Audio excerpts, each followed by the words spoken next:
Thank you, Presiding Officer. It can be very easy to get caught up in the doom and gloom of politics, especially given the current international situation. But as easy as it is to get frustrated with what's not happening, we do have to remember what is happening and what has happened. And there's a lot that SNP MSPs can feel proud of in this place. The Best Start grants, Scottish Child Payment and Baby Box are all working to tackle child poverty and ensure that every baby and parent in Scotland has the essentials that they need.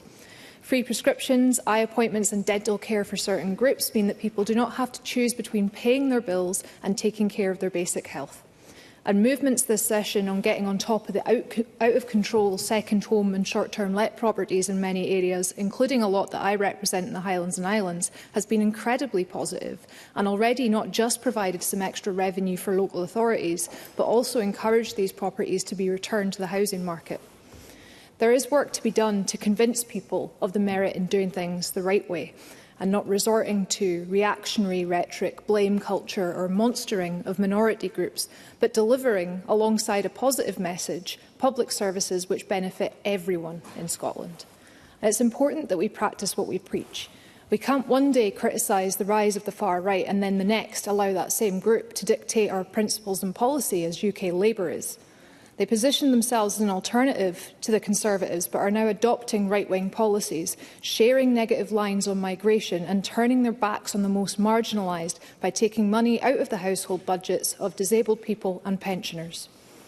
Now, we cannot afford to let Nigel Farage and his campaigns of disinformation and despair win in Scotland. I can understand people feeling helpless, feeling like something radical is needed to shake up politics and redirect power in favour of ordinary people, but we have to be very clear that the route to that is independence. 15 years of Tory government initiated by the Lib Dems wrecked our economy, increased poverty and harmed countless people. It brought us Brexit, depopulation and a raft of policy which was aimed at doing nothing but discrediting and diminishing devolved parliaments. UK Labour got in last year and disappointed us again, picking up on the dehumanising brutal cuts and reforms to disability benefits that was started by the Conservatives, breaking almost as many promises as they managed to make in the election campaign. Farage is no friend to Scotland either. A far-right government will serve nobody but the people temporarily around their boardroom table. We cannot win with Westminster. Now, I am sad not to see a conversion practices ban in the programme, and I hope to see progress made on that over the next year. Because in my time as Equalities Minister, I met not only with survivors but providers of such practices who were determined to be allowed to continue. And it's painful to think of them out there now, causing more of the harm that was described to the Equalities Committee. I know that we can do better, and I am proud of the progress that we've made. But there's more to do, after independence and before, to become the successful, fair, socially just country of the vision that brought me into politics in 2014.